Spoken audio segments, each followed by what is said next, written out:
Hello friends, welcome back to our channel. तो आज की इस वीडियो में हम शॉर्ट सर्किट और ओपन सर्किट का कॉन्सेप्ट डिस्कस करने वाले हैं।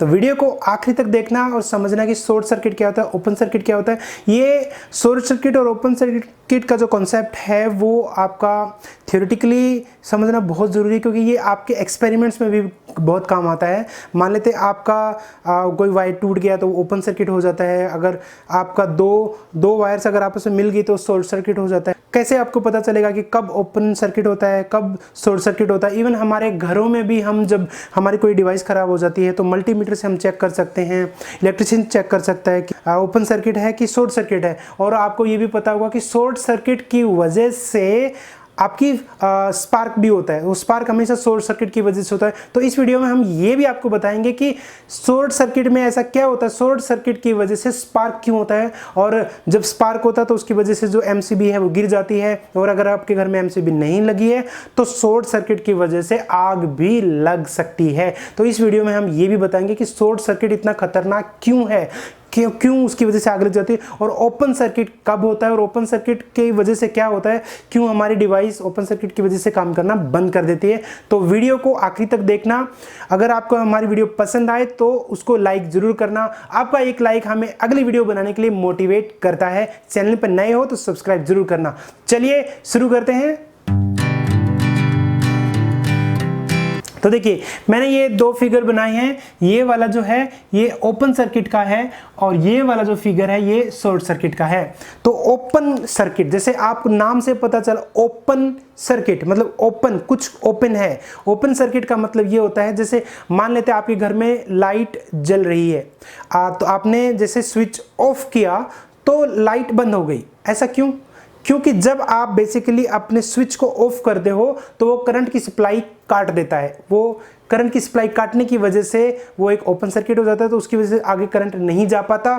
तो उसकी वजह से क्या, वो स्विच जो है ना वो आपकी करंट की सप्लाई काटने के लिए होता है। तो करंट की सप्लाई कट गई तो लाइट बंद हो गई। चाहे लाइट हो, पंखा हो, एसी हो, कुछ भी हो, ये जो स्विचेज होते हैं बेसिकली स्विच, ये आपके करंट की सप्लाई काटने के लिए, तो मतलब सर्किट को ओपन या क्लोज करने के लिए होते हैं। जैसे यहाँ पर देखिए, आप मान लेते हैं यहाँ पर एक स्विच है ये ए, तो जैसे ये ए से बी पे मिल जाएगा तो करंट, ये बैटरी लगी हुई है तो करंट फ्लो करेगा। और आप ध्यान से देखिए, ये मैंने कन्वेंशनल करंट की डायरेक्शन दिखाई हुई है। हमने कन्वेंशनल करंट के ऊपर भी एक वीडियो अपलोड की है हमारे चैनल पे। अगर आपने वो वीडियो नहीं देखी तो हमारे चैनल पर जाकर जरूर देखना। अगर वीडियो पसंद आए तो जरूर आप लाइक करना और आप बताना उस वीडियो के बाद कि आपको कन्वेंशनल करंट समझ में आया और क्यों कन्वेंशनल करंट जो है इलेक्ट्रॉन फ्लो की डायरेक्शन के ऑपोजिट होता है। अगर आपको समझ में आए तो कमेंट सेक्शन में लिख के जरूर बताना कि क्यों कन्वेंशनल करंट इलेक्ट्रॉन फ्लो की डायरेक्शन के ऑपोजिट होता है। तो जैसे देखिए, ये बैटरी लगा हुआ, यहाँ से ये करंट है। तो अगर ये हवा में है, ये वाला जो टर्मिनल हवा में है स्विच, इसका मतलब अभी स्विच ऑफ है। जैसे ही मैं स्विच ऑन कर दूंगा तो ये इससे मिल जाएगा, तो फिर स्विच ऑन हो जाएगा। जो भी अगर कोई भी अप्लायंस यहाँ पे लगा हो, मान लो तो यहाँ पे एक बल्ब लगा हुआ हो, तो वो बल्ब अगर मैं ए को बी से यहाँ पे मिला दूंगा तो स्विच ऑन हो जाएगा, बल्ब जल जाएगा। अगर मैं इसको जैसे अभी खुला ऐसे रहेगा तो बल्ब नहीं जलेगा। तो ओपन सर्किट का मतलब होता है जब सर्किट के अंदर कोई करंट नहीं होता है, जब हम करंट काट देते हैं वहाँ पे जो करंट होता है वो जीरो होता है। क्यों? क्योंकि बैटरी का करंट पास हो ही नहीं रहा है। क्यों? क्योंकि जो यहाँ पे बीच में है आपका इनफाइनाइट रेजिस्टेंस हो गया, यानी वो दो जो कॉन्टैक्ट आपस में मिले हुए नहीं है, तो यहाँ पर इनफाइनाइट रेजिस्टेंस, तो उसका रेजिस्टेंस इनफाइनाइट होता है। और वहाँ पर जो सारी की सारी जो वोल्टेज ड्रॉप है आपकी वो ए और बी के बीच में ही होगी, वो आपस में मिल नहीं पा रही है। तो वोल्टेज ड्रॉप इज पूरी की पूरी बैटरी की वोल्टेज ड्रॉप ए और बी पॉइंट पर हो है। लेकिन ए और बी जो बी पॉइंट है, या इसको मैं अगर सी मान लूँ, सी और बी आपस में मिले हुए नहीं है, तो उसको बोलते हैं ओपन सर्किट। जैसे हम पीपीएमएस लैब में एक्सपेरिमेंट करते हैं तो ओपन सर्किट का हमें कैसे पता चलता है। मान लेते हैं इलेक्ट्रिकल ट्रांसपोर्ट मेजरमेंट कर रहे हैं या थर्मल ट्रांसपोर्ट मेजरमेंट कर रहे हैं, तो मान लेते हैं अगर वायर आपने सैंपल पे वायर लगाई, फिर रेजिस्टेंस मेजर किया, लेकिन मान लो जब कूल कर रहे होते हैं कई बार क्या होता है, वायर सैंपल से हट जाता है। वायर अगर सैंपल से हट गया तो इस तरह से वायर एयर में आ जाता है, तो रेजिस्टेंस इनफाइनाइट हो जाता है। तो जैसे रेजिस्टेंस आप मेजर करो तो इनफाइनाइट रेजिस्टेंस आएगा, तो पता चल जाएगा कि वायर टूट गई। फिर से सैंपल को निकालना पड़ेगा और फिर से कॉन्टैक्ट वापस से बनाना पड़ेगा, फिर से डालना पड़ेगा। तो ओपन सर्किट का मतलब होता है इनफाइनाइट रेजिस्टेंस, यानी कॉन्टैक्ट का टूट जाना ओपन सर्किट है। यानी अगर घरों की हम बात करें, स्विच ऑफ करना ओपन सर्किट है, और जैसे ही आप स्विच ऑन कर देते हो तो ये ग्लो कर जाता है, तो वो आपका सर्किट पूरा हो जाता है। उसको शॉर्ट सर्किट तो हम नहीं बोलेंगे अभी। उसके बाद आता है शॉर्ट सर्किट। क्या होता है शॉर्ट सर्किट का मतलब है, तो मान लेते ये एक वायर है, इस वायर के अगर एक इसमें करंट है, इसके 2 पॉइंट पर अगर मैं मल्टीमीटर लगाऊं तो वो शॉर्ट दिखाएगा, क्योंकि वो सेम वायर है। क्योंकि वोल्टेज क्या होता है, वोल्टेज होता है पोटेंशियल डिफरेंस, क्योंकि सेम ही पोटेंशियल डिफरेंस है दोनों पॉइंट के ऊपर, तो ये आपका क्या हो जाएगा, शॉर्ट सर्किट हो जाएगा। तो शॉर्ट सर्किट जनरली क्या होता है, माना आप इलेक्ट्रिकल कॉन्टैक्ट बना रहे हैं और आपके वायर की अपनी पूरी जो कॉपर की एनेमल होती है, कोटिंग होती है, पूरी हटा रखी है, और दोनों वायर आपस में टच कर गई, मान लो करंट की 2 वायर है, दोनों आपस में टच कर गई, तो वो आपका शॉर्ट सर्किट हो जाएगा। शॉर्ट सर्किट के अंदर बहुत हाई करंट होता है, और जैसे कि हमने आपको बताया था कि हम आपको बताएंगे कि शॉर्ट सर्किट के टाइम पे आग क्यों लगती है, क्योंकि शॉर्ट सर्किट जब होता है, 2 वायर अगर आपस में गलती से टच कर गई, मान लेते फेस की 3 वायर होती है, अगर 2 वायर आपस में टच कर गई तो करंट बहुत ज्यादा हो जाता है, और जब करंट बहुत ज्यादा हो जाता है तो वो स्पार्क होता है, और स्पार्क की वजह से वो आग लग जाती है।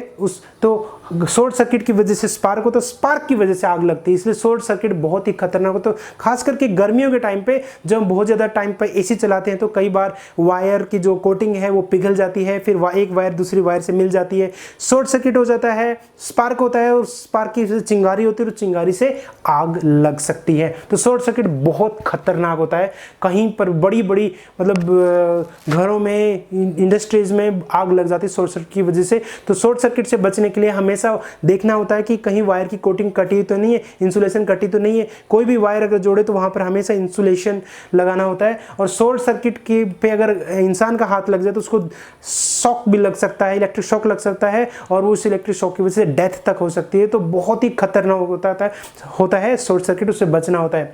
रेजिस्टेंस फिर 0 हो जाता है। शॉर्ट सर्किट का मतलब होता है कि आपका रेजिस्टेंस अब नहीं बचा, रेजिस्टेंस लो हो जाता है, और आइडियली तो वो 0 ही होता है। जैसे हम इलेक्ट्रिकल ट्रांसपोर्ट मेजरमेंट्स में देखते हैं, 2 वायर अगर शॉर्ट हो गई तो रेजिस्टेंस बहुत कम होता है।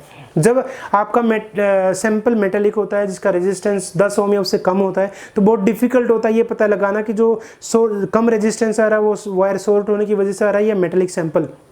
तो जब हम कॉन्टैक्ट बनाते हैं तो बहुत ध्यान से बनाते हैं कि एक वायर दूसरी वायर से टच ना हो, क्योंकि आपको विजुअली दिखनी चाहिए कि एक वायर दूसरी वायर से टच नहीं है।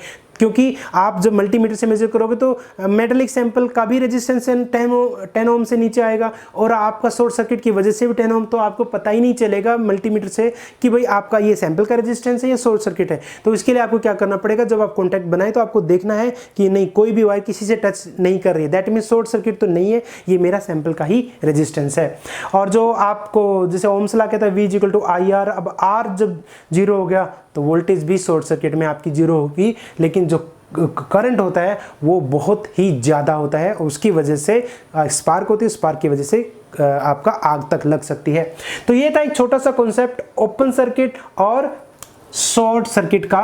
तो ये मैंने कन्वेंशनल करंट की डायरेक्शन बनाई है। मैंने बहुत इंपॉर्टेंट कॉन्सेप्ट है कि कन्वेंशनल करंट क्या होता है और कन्वेंशनल करंट की डायरेक्शन हमेशा इलेक्ट्रॉन फ्लो के ऑपोजिट क्यों होती है। उस वीडियो को जाके देखना, समझ ना आए तो उस वीडियो पे भी बताना, और अगर समझ में आए तो इस वीडियो में कमेंट करके बताना कि आपको कन्वेंशनल करंट समझ में आया या नहीं, या ये समझ में आया कि कन्वेंशनल करंट की डायरेक्शन इलेक्ट्रॉन के फ्लो की डायरेक्शन ऑपोजिट क्यों है, जबकि इलेक्ट्रॉन तो इधर से इधर फ्लो कर रहे हैं, लेकिन हम कन्वेंशनल करंट की डायरेक्शन इधर से इधर सर्किट में क्यों देते हैं। उस वीडियो को देखना और कमेंट करके बताना अगर समझ में आए तो, ना समझ में आए तो भी बताना, मैं फिर से आपको समझाने की कोशिश करूंगा। तो ये था ओपन सर्किट और ये था शॉर्ट सर्किट। ये आपके घरों में, लैब में, हर जगह यूज होता है, एक्सपेरिमेंट्स में भी यूज होता है भाई। और कॉन्टैक्ट टूट गया तो ओपन सर्किट हो गया, और वायर आपस में टच कर गई तो आपका शॉर्ट सर्किट हो गया। ओपन सर्किट में करंट जीरो होता है, लेकिन शॉर्ट सर्किट में करंट बहुत ज़्यादा होता है। बहुत ज़्यादा करंट का मतलब स्पार्क, मतलब आग भी लग सकती है। तो आपको बहुत ध्यान रखना होता है वायर्स का, ताकि शॉर्ट, गर्मियों में खास करके, कि शॉर्ट सर्किट ना हो।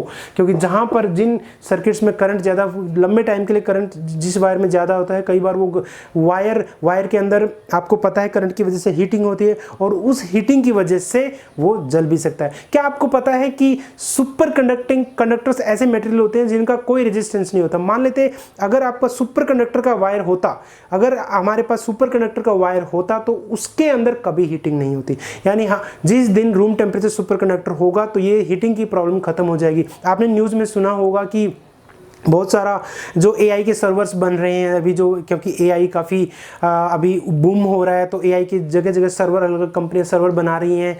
ChatGPT अपना बना रहा है, आपके गूगल अपना बना रहा है, फेसबुक अपना बना, सब अपना अपना, सबने अपना अपना AI बना दिया है।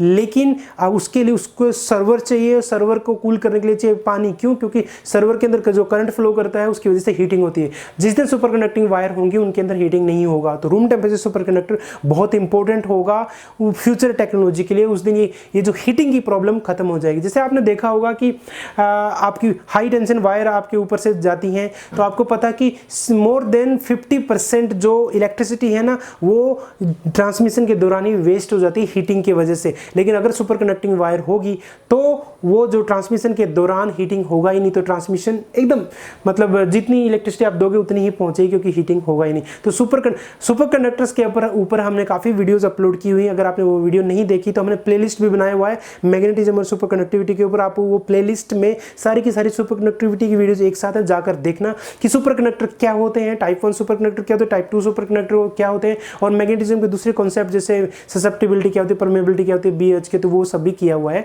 तो काफ़ी इंपॉर्टेंट है।